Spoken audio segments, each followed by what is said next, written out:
compartiendo en algunas ocasiones sobre algunas ideas, principios, verdades que tienen que ver sobre los milagros. Y entre todo lo que hemos querido establecer es que si miramos a Jesús como hombre, no tanto como Dios, podemos mirarlo a Él como un modelo, un ejemplo de aquel que en alguna medida al estar acá en la tierra dependió también del Padre para ver milagros. Y entonces, si nosotros aprendemos a hacer como Jesús hacía, realmente vamos a obtener el respaldo que Jesús tuvo de parte del Padre para que mirara Él milagros. Y hemos hecho un pequeño recorrido por diferentes aspectos. Y luego también hemos trabajado algunas verdades con respecto a lo que a nosotros también nos toca hacer para recibir el milagro. Ya no tanto lo que Dios puede hacer, sino lo que nosotros también lo debemos de tener. Recordando de que la gracia de Dios, el poder de Dios en nosotros, es un asunto que no es producto de obras que nosotros hagamos, pero definitivamente la palabra sí nos muestra algunas cosas que hombres, mujeres hicieron, actitudes, comportamientos que tuvieron que permitieron que ellos vieran milagros. Por ejemplo, una de las cosas que quiero recalcar es que si nosotros queremos ver milagros, hay un aspecto muy importante y es el poder de la palabra. Diga conmigo en esta noche, el poder de la palabra. La palabra tiene poder, pero la palabra también tiene poder en la medida en que nosotros la confesemos. Muchas veces tenemos el conocimiento de la palabra, pero no hablamos de acuerdo a la palabra.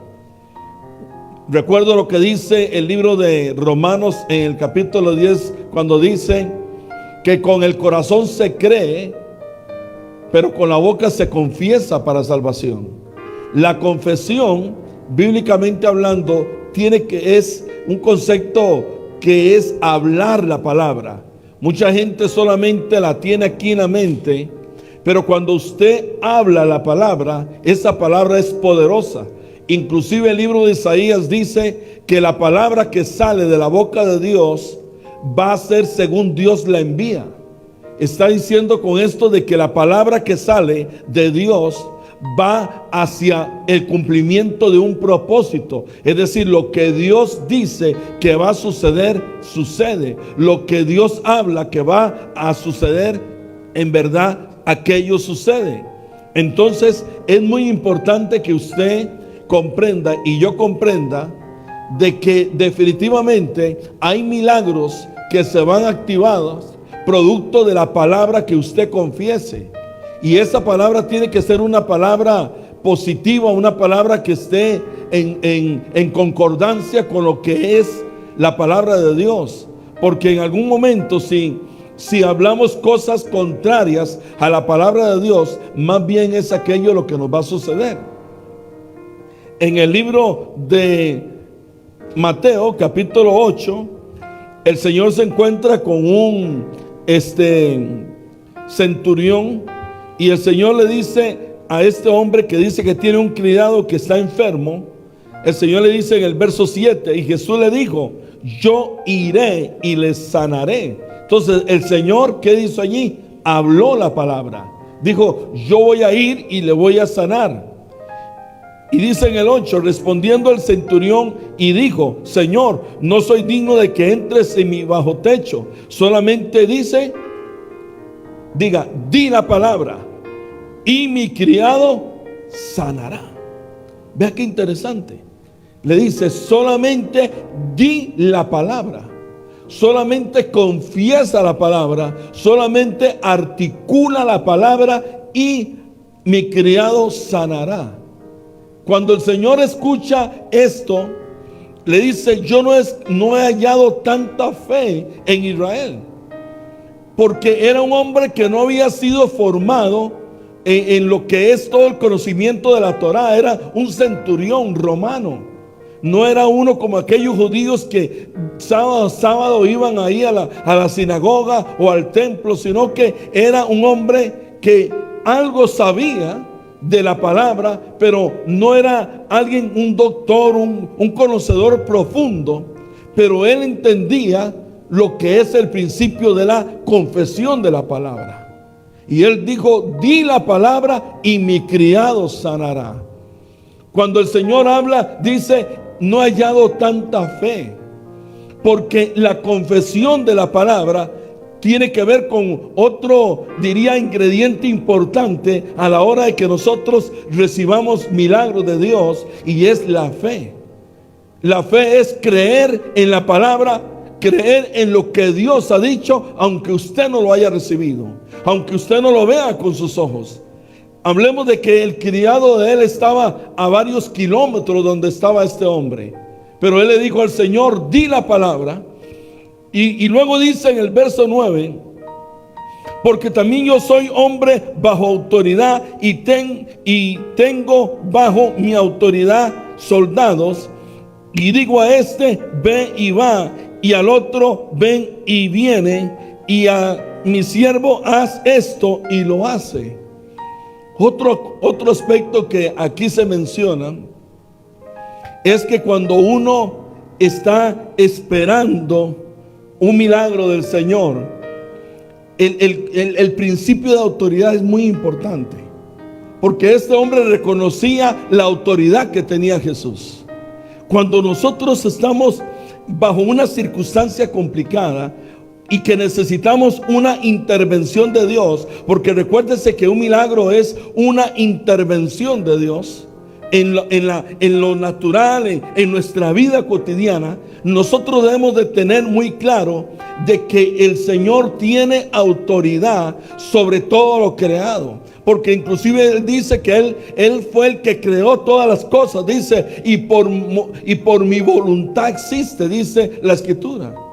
Entonces, cuando usted está confiando o esperando milagro del Señor, usted tiene que ser consciente que el cuerpo que usted tiene está bajo la autoridad de Dios, porque Dios fue el que lo creó. Usted tiene que ser muy consciente que el cielo, la tierra, las plantas, los animales, todo lo existente está bajo la autoridad de Dios, porque Dios lo creó. Entonces, cuando usted confiesa la palabra y lo hace con fe, entonces aquello activa algo del cielo a su favor, porque usted está reconociendo que Dios tiene autoridad para cambiar la circunstancia o la situación que usted está viviendo. Principio de autoridad. Usted no le está pidiendo a un Dios que no puede. Usted le está pidiendo a un Dios que puede y que ha dicho: yo hago posible lo imposible para los hombres. Usted le está pidiendo a un Dios que es el creador del cielo y de la tierra. Le está pidiendo a un Dios que le ha dicho: pide lo que quieras y yo te lo voy a dar. A ese Dios le estás pidiendo. Y dice en el verso 10: al oírlo Jesús se maravilló y dijo a los que le seguían: de cierto os digo que ni aún en Israel he hallado tanta fe. Y os digo que vendrán muchos del oriente y del occidente y se sentarán con Abraham e Isaac, Jacob en el reino de los cielos. Mas los hijos del reino serán echados de las tinieblas de afuera. Allí será el lloro y el crujir de dientes. Verso 13. Entonces Jesús dijo al centurión: ve, y como creíste, te sea hecho. Diga conmigo, levante sus manos y diga: según yo creo, me es hecho. Según tú crees, así recibes. Y más adelante en el texto bíblico dice que cuando aquel hombre llegó al lugar donde él tenía al criado enfermo, lo encontró sano. Y él pregunta: ¿a qué hora fue que éste recibió la sanidad? Y él hizo sus cálculos y dijo que fue en el momento en que el Señor dijo: voy a ir y oraré o aquel será sano, o en el momento en que él dijo, di la palabra y mi criado sanará, en ese lapso de tiempo aquel fue sano. La confesión de la palabra no tiene límites de tiempo ni tiene límites de distancia. Usted puede confesar una palabra acá hacia una persona que está a 5,000 millas, a 10,000 millas de distancia de acá, y esa palabra tiene poder sobre esa persona, sobre esa circunstancia. Vaya ahora también al libro de Marcos, en el capítulo 11, Marcos capítulo 11. Profundicemos un poquito más en el concepto de la importancia de confesar la palabra, de articular lo que nosotros esperamos. Verso 12 de Marcos 11. Al día siguiente, cuando salieron de Betania, tuvo hambre, y viendo de lejos a una higuera que tenía hojas, fue a ver si tal vez hallaba en ella algo. Pero cuando llegó a ella, nada halló sino hojas, pues no era tiempo de higos. Entonces Jesús dijo a la higuera: nunca jamás coma nadie fruto de ti. ¿Y qué hicieron los discípulos? Lo oyeron. Entonces quiere decir que el Señor verbalizó la palabra. No fue solo un pensamiento, Él la verbalizó, Él habló la palabra, y por eso sus discípulos lo escucharon.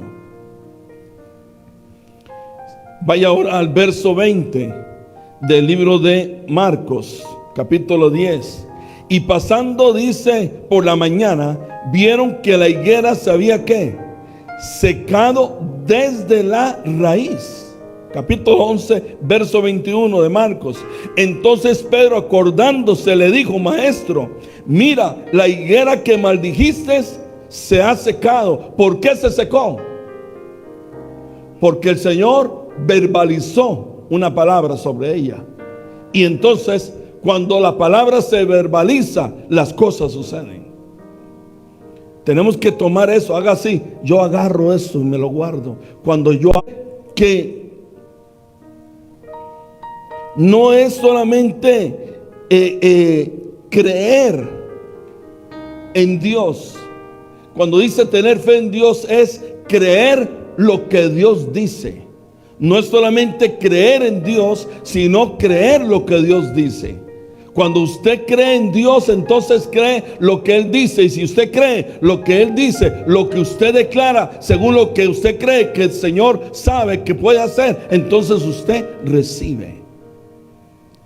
Dice fe en Dios. ¿Por qué? Porque hay gente que tiene fe en otras cosas. Yo creo que aquí es muy importante que nosotros comprendamos ese principio. Usted puede tomar medicinas, usted puede tener un tratamiento, usted puede en alguna medida hacer determinadas cosas para recibir algo, usted puede invertir, usted puede hacer préstamos, usted puede querer comprar una casa, usted puede querer ahorrar, lo que sea que usted quiera hacer, pero el fundamento suyo debe ser fe en Dios. ¿Por qué? Porque si usted tiene, digamos, como otras fuentes, en alguna medida usted está como diríamos, partiendo aquello y dice: bueno, en Dios creo 50%, pero el 50% lo creo en la medicina, o en el banco, o en mi trabajo, en el préstamo. Dios está diciendo: el principio del corazón del ser creyente, de aquel que es cristiano, es que su fe está solamente en Dios, solo en Dios. Y eso se tiene que notar. Se tiene que notar. Hay personas que todavía al día de hoy no vienen a una congregación en el mundo porque le falta fe en Dios. Hay quienes están preocupados, deprimidos porque perdieron un trabajo, porque no tienen fe en Dios. Hay quienes están recibiendo una situación, un diagnóstico X con respecto a alguna situación física y están atribulados, están preocupados, están pensando que se van a morir. Y mucho de esto tiene que ver porque no se tiene fe en Dios. El Señor, cuando Pedro le dice: mirad, la higuera que maldijiste, la palabra que confesaste se cumplió. Y el Señor le dice primero: tienes que tener fe en Dios. ¿Tenemos fe en Dios? Verso 23. Y agrega otros conceptos importantes. Porque de cierto os digo que cualquiera que piense a este monte, en un monte, y esté pensando en quitarse, que ese monte se quite y se eche en el mar. ¿Eso dice? ¿Qué dice? De cierto os digo que cualquiera que dijere, confesar, decir, articular la palabra. A este monte, cuando usa la palabra monte en la Biblia, la palabra monte tiene varios significados, pero uno de ellos es que el monte habla de un lugar de autoridad. El monte habla de un lugar de adoración. El monte habla de un lugar donde la gente iba a buscar socorro. Por eso cuando en una ocasión el salmista llega y dice, hablando de un momento de prueba donde los ejércitos estaban viniendo en contra del pueblo de Dios, el salmista dice: ¿a dónde iré? Y habla de los montes. ¿De dónde va a venir mi socorro? De estos montes, refiriéndose a los montes que estaban rodeando al pueblo, al territorio donde él se encontraba. Dice: no, de los montes no va a venir mi socorro. Mi socorro viene de Jehová de los ejércitos. Entonces, los montes hablan de las opciones que los hombres tienen para lograr alternativas, para solucionar sus problemas. Los montes hablan del lugar de adoración. Los montes hablan de lugares que están bien asentados, bien arraigados. Y el Señor dice: aquel que dijere a este monte: quítate y échate en el mar, y no dudare en su corazón. La duda es lo contrario a la fe. Estoy diciéndoles en esta hora de que la fe es uno de los ingredientes fundamentales, que la fe tiene que ver con fe en Dios, que cuando se cree en Dios, entonces se cree en lo que Dios dice, y cuando usted cree en lo que Dios dice, entonces habla lo que Dios dice, y cuando usted cree lo que Dios dice, entonces usted recibe según lo que usted habló, según lo que usted cree que Dios dice. Así es la cosa. Y entonces dice acá: si cualquiera que dijere a este monte: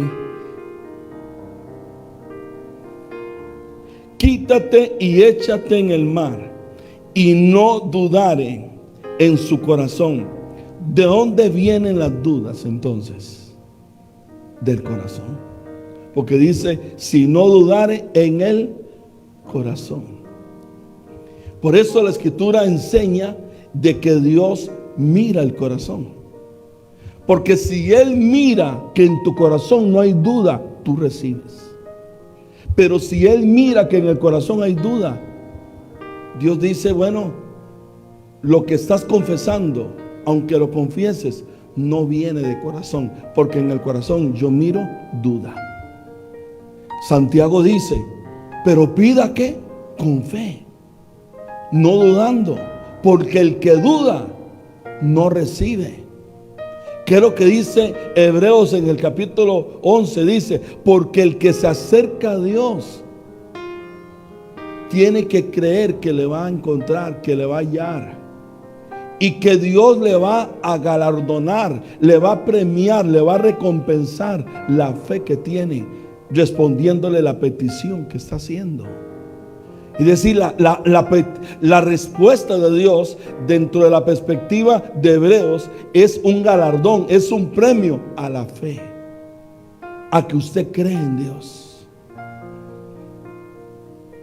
Y dice entonces, sino que creyere. ¿Dónde tiene que creer? En el corazón. Porque si en el corazón se duda, entonces en el corazón se cree. Sino que creyere que será, ¿qué? Hecho. ¿Qué es lo que va a ser hecho? Lo que dice.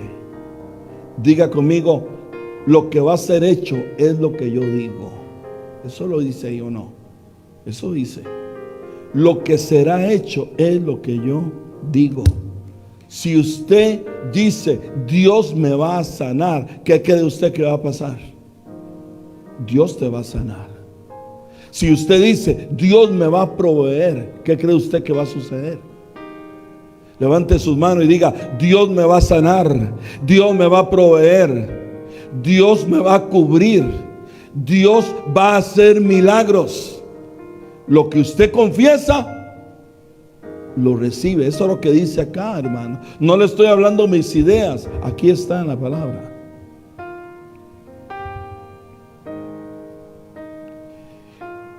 Si no creyere que será hecho lo que dice, lo que diga, aleluya, lo que diga le será hecho. Como diciendo, si no lo dices,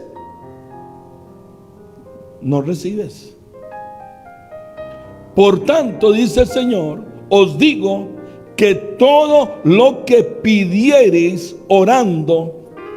Entonces, usted pide orando. ¿A quién oramos? Al Padre, porque Él enseñó a orar y la oración debe ser hecha al Padre en el nombre de Jesús.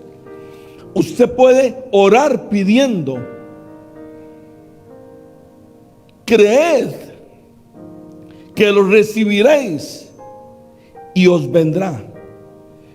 El Señor dice, usted entra, ora, pide y en tanto que usted está pidiendo, el cielo se abre y comienza, por decirlo así, para que lo podamos entender. Usted está pidiendo, está orando y está pidiendo y el cielo se abre. Usted activó y entonces usted cree que aquello que usted está pidiendo le está viniendo.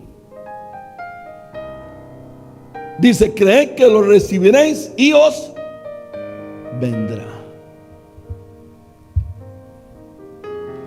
Y cuando estéis orando, perdonad si tenéis algo contra alguno, para que también vuestro Padre que está en los cielos os perdone a vosotros vuestras ofensas.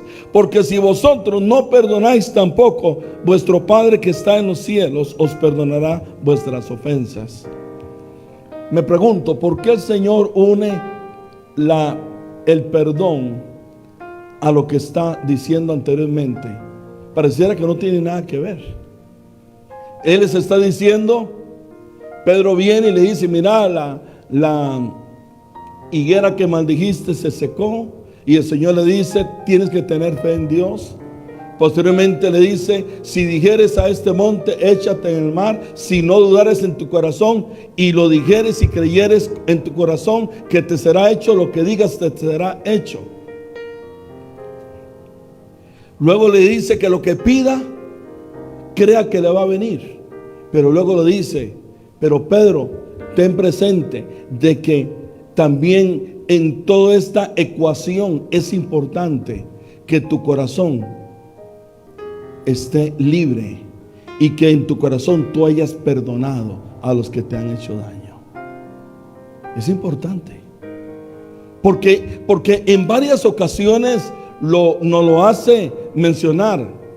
Cuando Él está enseñando sobre la oración en el Padre Nuestro, se recuerda cuando dice, perdona nuestras ofensas, porque también nosotros perdonamos a los que nos ofenden. Entonces el Señor dice, tú quieres que tu Padre te perdone, tú quieres que tu Padre te dé lo que tú estás pidiendo, asegúrate de que tienes perdón en tu corazón. Luego en el libro de Mateo capítulo 16, cuando está hablando de que Él es la roca sobre la cual la iglesia va a ser edificada, entonces dice: yo les daré la llave de los cielos, y todo lo que atares en esta tierra será desatado, y todo lo que ahí dice. Pero luego también agrega en el texto bíblico, dice: porque a los que ustedes no perdonen, los retienen, y a los que perdonen, los sueltan. En otra ocasión en la escritura también dice: si tú vienes a Dios a pedirle algo y quieres como una forma de agradecimiento por lo que has recibido, traer una ofrenda, dice: deja la ofrenda allí y ve primero y arréglate con tu hermano.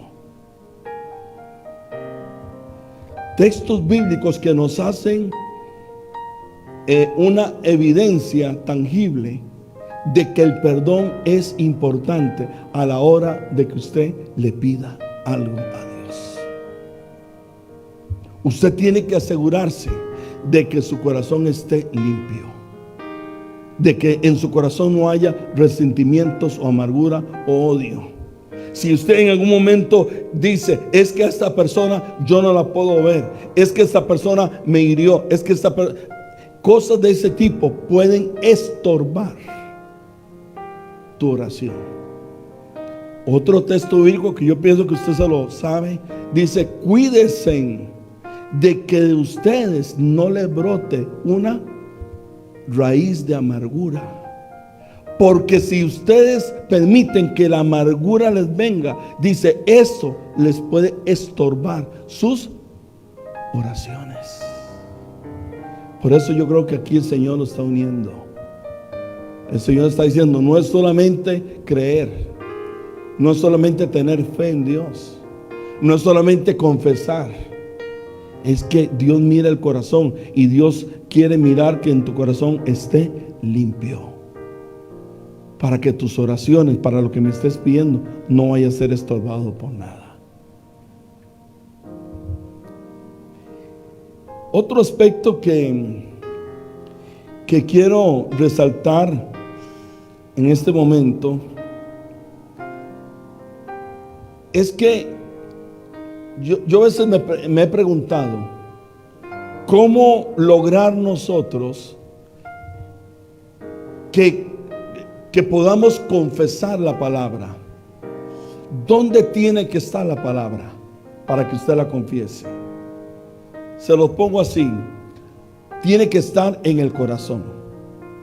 La palabra tiene que estar en el corazón. Cuando la Biblia habla de corazón, en muchos lugares se refiere al espíritu. Y me hago recordar el texto que aparece en Jeremías cuando dice: porque vendrá el tiempo donde yo, dice el Señor, sembraré la palabra mía en el corazón de mi pueblo, y ninguno va a tener necesidad que nadie les enseñe ni les diga esto o lo otro, porque yo me encargaré de enseñarles. ¿Dónde hay que guardar la palabra que usted confiese? En su espíritu. Ahora, aquí digamos, dialogando con ustedes, yo miro algunas cosas que quiero decirles de cómo nosotros podemos guardar la palabra en nuestro espíritu. Primero, tenemos que estar leyendo la palabra constantemente. El Señor dijo que la palabra abunda en vosotros. Pero luego también dice: si mi palabra permanece en vosotros, si yo permanezco en vosotros y mi palabra permanece en ustedes, lo que me pidan yo se lo voy a dar. Tiene que ver, hermanos, con leer la palabra. Tiene que ver con que cuando usted está leyendo la palabra, lo haga en una actitud de adoración. Siempre que usted adora a Dios, la adoración es como el rocío que prepara la tierra para que la palabra sea sembrada. Repito, la adoración es como el rocío que prepara la tierra para que la palabra sea sembrada. Si usted quiere que la palabra sea sembrada, hágalo en un ambiente de adoración, en que su corazón sea un corazón que esté adorando en esos instantes. Es importante entonces estar leyendo la palabra. Es importante que nosotros lo hagamos en una actitud de adoración. Es importante estar enfocados o ponérselo así, que el propósito sea ese. Se los pongo así. Usted puede estar necesitado de algo. Por ejemplo, usted está necesitado de que le aprueben, un trabajo. Y entonces usted dice, bueno, yo necesito poder confesar una palabra que me abra esa puerta. Pero yo necesito asegurarme que esa palabra yo la tenga bien sembrada, para que cuando la declaren, suceda. ¿Me siguen, hermanos? Entonces yo tengo que estar enfocado en aquel propósito. Porque yo puedo venir delante del Señor con varios propósitos, o puedo venir simplemente por venir. Puedo venir a la iglesia por venir. Puedo meterme a adorar por adorar. Puedo ponerme a leer la Biblia por leerla.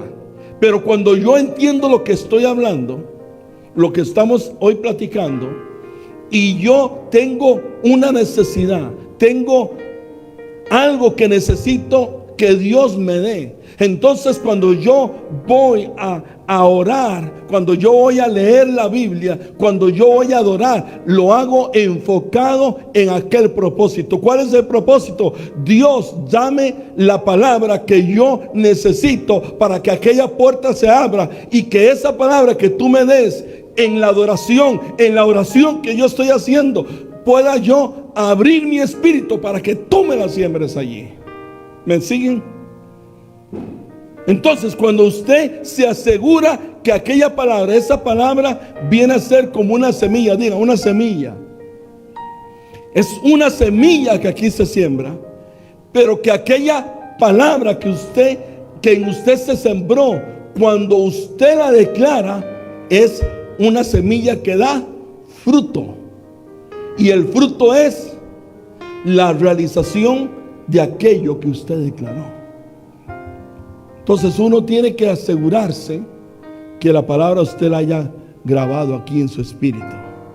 Es importante, por ejemplo, considero que aparte de leer, de estar en una actitud de adoración, si usted necesita meterse en ayuno, un día, 2 días, 3 días, los días que sea necesario, para que su carne se someta y el espíritu surja, y que entonces el espíritu gobierne tu ser, y entonces aquella palabra pueda venir, ¡pum!, y plantarse aquí, y que se siembre.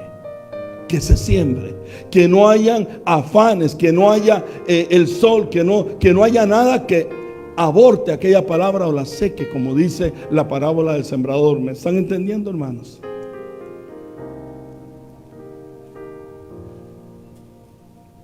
Uno no siempre va a venir esperando que Dios le solucione cosas, pero cuando usted tiene una situación específica, procure que la palabra le sea sembrada en su espíritu. Y como le digo, contacto con la palabra, adoración, reconocimiento de autoridad, si es necesario, ayuno, lo que sea, pero que usted llegue a la presencia de Dios con ese propósito. Usted viene con el propósito en su espíritu, como diciéndole: Dios, tengo esta necesidad, necesito este trabajo. Entonces, Dios, necesito que tú me siembres la palabra en mi espíritu, para que cuando yo la confiese, esa palabra haga y rompa lo que tiene que romper, y que abra la puerta que tiene que ser abierta, producto de que fue pronunciada desde un corazón que la recibió, que permitió que la palabra le fuera sembrada. Y entonces cuando declaró esa palabra fue como un martillo, fue como una espada que rompió y que produjo lo que Dios quería que produjera.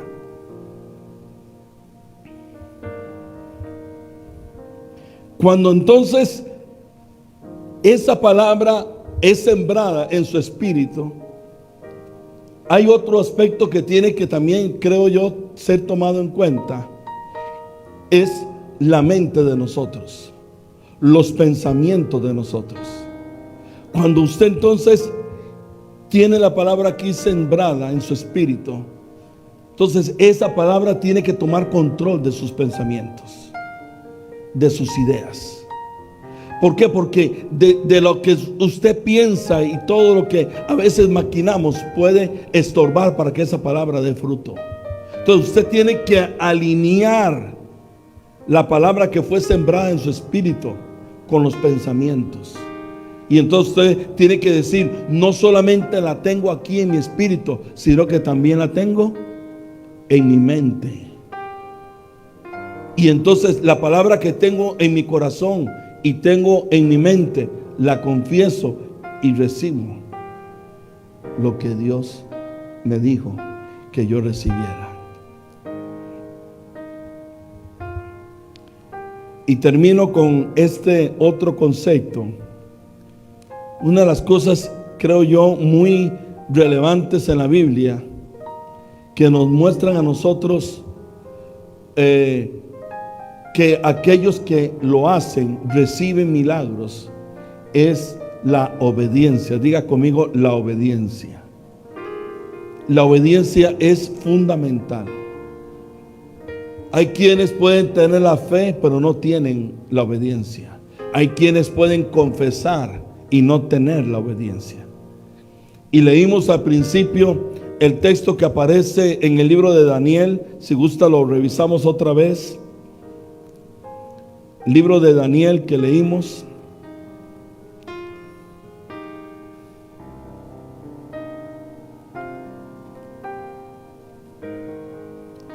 Daniel capítulo 3. El rey Nabucodonosor había hecho una estatua y dijo que todos tenían que adorarla. Y vinieron unos chismosos y le dijeron que 3 hombres no estaban adorándola, Sadrach, Mesach y Abednego. Y les dice Nabucodonosor que entonces tienen que honrarla. Y los confronta, le dicen: si ustedes escuchan el son de la bocina, de la flauta, del tamborín, del arpa y el salterio, lo que ustedes tienen que hacer es obedecer y arrodillarse delante de esa estatua. Verso 16 de Daniel 3. Sadrach, Mesach y Abednego respondieron al rey Nabucodonosor diciendo: no es necesario que te respondamos sobre este asunto, como diciendo: tú no eres autoridad sobre nosotros, más allá que Dios. Verso 17. He aquí nuestro Dios, a quien servimos, puede librarnos del horno del fuego ardiendo, y de tu mano, oh rey, nos librará. Y si no, aunque Dios no nos libere, no te vamos a obedecer. Y si no, sepas, oh rey, que no serviremos a tus dioses, ni tampoco adoraremos la estatua que has levantado. Como diciendo: aunque nos pases por el fuego, a ti no te vamos a obedecer, a ti no te vamos a adorar, ni vamos a adorar la imagen. Una obediencia, la obediencia, hermanos, a la palabra de Dios es una de las cosas importantes a la hora de que usted reciba un milagro. Ellos dice que fueron introducidos al horno, 7 veces más los calentaron, que al punto que los fortachones, aquellos que lo llegaron a tirar, hasta salieron quemados y todos fulminados por el fuego, porque escogió a los más fuertes de los que tenía ahí. Y cuando él se dio cuenta, no eran solo 3 los que estaban en el horno, eran 4. Y uno semejante, digo, al Hijo de los dioses. Los milagros acontecen cuando obedecemos la palabra. Y le agrego una cosa más. Vaya conmigo al libro de Segunda de Crónicas, capítulo número 20. Otra forma que la Biblia nos enseña que producen milagros, que activan los milagros, es la alabanza y la adoración. La alabanza y la adoración. Esta es una de mis, diría, armas o caminos que más me gustan a la hora de esperar que Dios haga un milagro en mi vida. Verso 1 dice de Segunda de Crónicas: pasadas estas cosas, aconteció que los hijos de Moab y de Amón, y con ellos otros de los amonitas, vinieron contra Josafat a la guerra. Y acudieron algunos y dieron aviso a Josafat diciendo: contra ti viene una gran multitud del otro lado del mar y de Siria. He aquí están en Hazazón Tamar, que es en Gandhi. Entonces él tuvo temor, y Josafat, dice, se humilló para consultar a Jehová e hizo pregonar ayuno a toda Judá. Ahí usted mira todo lo que el Señor nos enseña. Y se reunieron los hijos de Judá para pedir socorro a Jehová, y también todas las ciudades de Judá vinieron a pedir ayuda a Dios, como diciendo: en Dios ponemos ¿qué? La fe.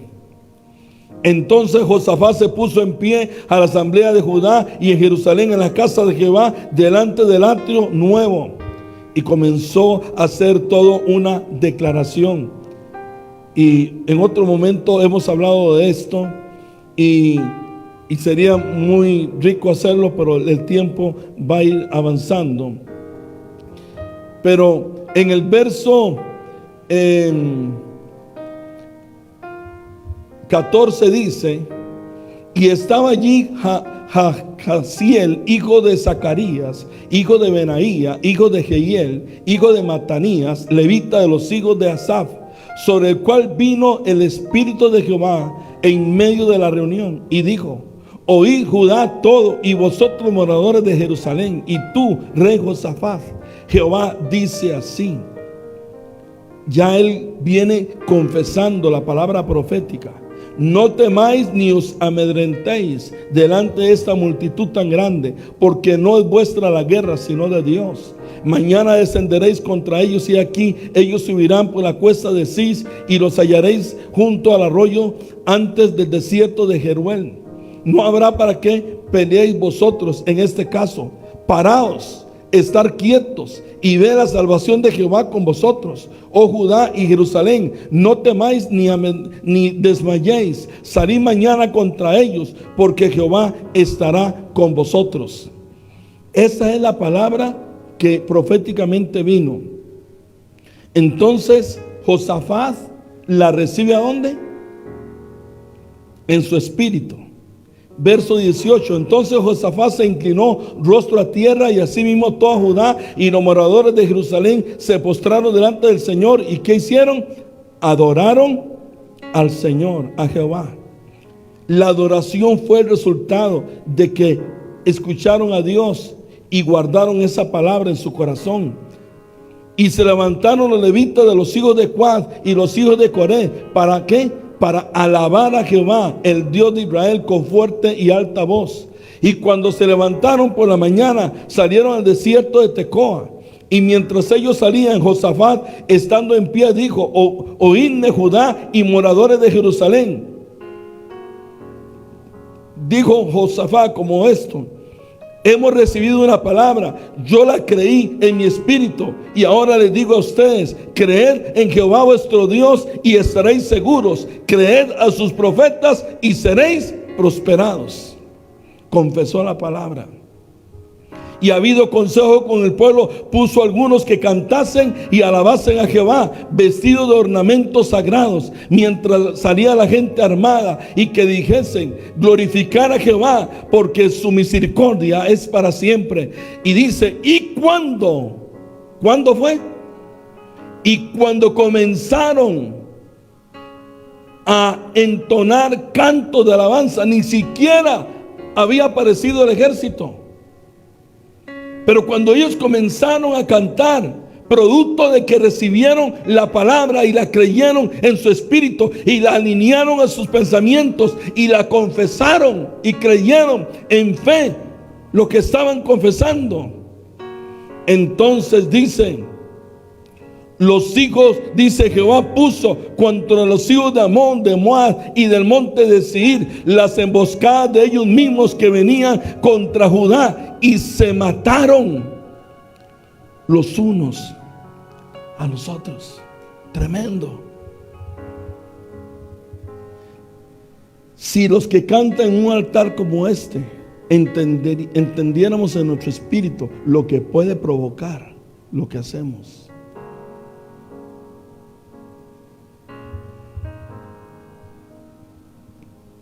el poder que hay en la alabanza y en la adoración, el poder que hay en solo levantar las manos, el solo confesar una palabra.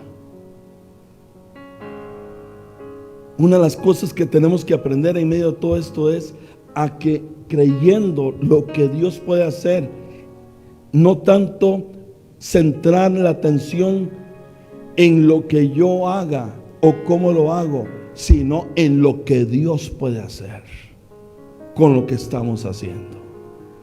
Y eso destapa algo, espiritualmente hablando. En el Nuevo Testamento dice que que Pablo había sido encarcelado. ¿Con quién? Con Silas, porque andaban predicando. Y cuando estaban ahí en la cárcel, estaban todos desanimados y tristes y diciendo, ¿para qué nos metimos en esta cosa de predicar? Vea dónde hemos parado. Aquí estamos con cepo en el cuello y con cadenas en las manos. ¿Cuándo se me ocurrió a mí permitir que Ananías me pusiera la mano en la cabeza y que me volviera los ojos y haber estado ahí con Pedro y los discípulos 3 años para terminar aquí en la cárcel? ¿Dijo eso Pablo? Y dice que cuando estaba allí a medianoche, cuando estaba la cosa más oscura y más difícil, dice que entonces Pablo y Silas comenzaron a cantar a Dios. Comenzaron a entonar cánticos al Señor. Y cuando ellos comenzaron a alabar y adorar al Señor, dice que entonces el cielo movió la tierra. Aleluya. El cielo movió la tierra y se vino tremendo terremoto. Pero el terremoto abrió las puertas. El terremoto soltó las cadenas. El terremoto liberó las otras puertas, pero ninguna sola piedra le cayó a Pablo y a Silas. Interesante, porque ese terremoto, ¿quién lo dio? Dios. Pero ¿por qué la tierra tembló? Porque hubieron 2 hombres que activaron el cielo y causaron un terremoto en el cielo espiritual que hizo que Dios les trajera liberación. La alabanza, la adoración.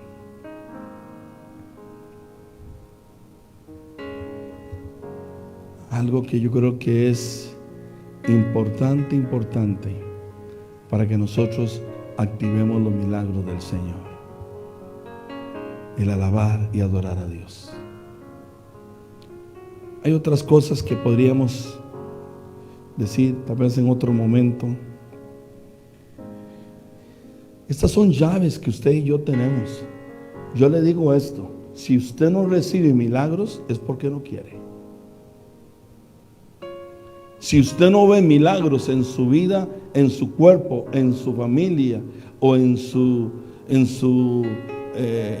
vida, ministerio, es porque no está aplicando principios que aquí están en la Biblia. Aquí están.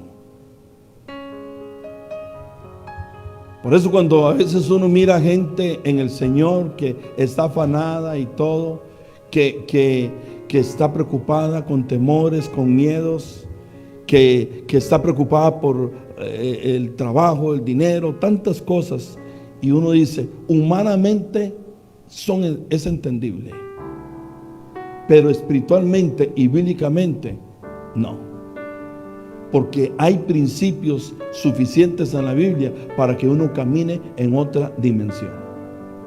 Ahí están los principios, pero tienes que ponerlos en práctica, tienes que creerlos, tienes que bajarlo a tu espíritu y no conformarse. Si usted en esta noche dice, sí, es que en esto necesito que Dios haga un milagro, entonces métate con el Señor. Permite que la palabra sea sembrada en tu espíritu, que Dios active una palabra profética, un rema para ti, y usted la baja y la guarda y dice, ya es mía. Y cuando es mía, usted la alinea a sus pensamientos y a su boca, y usted comienza a confesarla. Y lo que tú confieses, de acuerdo a la palabra que tienes, estás abriendo el cielo a tu favor. Tenlo por seguro que así es. Tenemos que entrar a esta dimensión, hermano. No podemos seguir, hablo en general, no podemos seguir siendo creyentes que estemos dependientes de lo que la gente sin Cristo depende. Cuando usted tiene una palabra poderosa que transforma cosas, que se activa a favor de nosotros cuando hacemos las cosas correctamente, en el nombre del Señor. Cierre sus ojos. Padre, en esta noche tú nos has hablado, Padre, nos has motivado, nos has exhortado. En esta hora, oh Dios, te pedimos que tu gracia esté sobre nosotros, que tú nos ayudes, Señor, a caminar en esta dimensión de fe, de confesión, de autoridad, de adoración, de perdón, de obediencia, para caminar y recibir, Dios, los milagros que tú tienes dispuestos para nosotros. Padre, somos gente, Señor, que tenemos fragilidad en nosotros, debilidades, pero hay una palabra, Señor, poderosa que ha sido reservada y escrita para nosotros. Padre, en el nombre de Jesús, que los que estamos aquí, Señor, y los que nos están mirando puedan vivir estos principios día a día, Señor. Que podamos, Dios mío, comprender, Padre, que en ti lo tenemos todo, que tu palabra es creativa, que tu palabra es la que transforma y cambia, que tu palabra es la que abre puertas, que tu palabra es la llave, que tu palabra es la que destrona potestades, que tu palabra es la que seca cánceres, que tu palabra es la que sana huesos, que tu palabra, Señor, en nosotros y confesada con autoridad, con fe y con adoración, es una palabra que provocará que suceda lo que esa palabra que tú sembraste dijo que iba a ser. Padre, en el nombre de Jesús, ayúdanos, Señor, a caminar en esta dimensión, Padre, en el nombre de Jesús. En el nombre de Jesús. Quisiera que usted se arrodille allí y le diga, Señor, con tu espíritu, siémbrame una palabra en mí. Esa palabra que yo necesito, que sea sembrada en mí. Esa palabra que necesito para mi sanidad, para transformar mi vida, para ver el milagro de provisión que necesito. Siembra, Espíritu Santo, en mi corazón esa palabra que necesito, para ver cómo los terremotos espirituales suceden, para ver, Dios, cadenas romperse, para ver ejércitos confundidos, matándose los unos a los otros, para ver montes irse a la mar, para ver criados que sanan por la palabra aún a la distancia. Para ver, Señor, cómo a pesar de que el horno haya sido quemado, aumentado su fuego 7 veces, aun cuando la prueba sea grande, dame la palabra, Señor, para caminar en medio de esa prueba y que la prueba ni siquiera el olor de ella me quede. Espíritu Santo, ayúdame, Señor, a caminar en esta dimensión. Una dimensión, Señor, que es para hijos. Una dimensión que es para gente espiritual.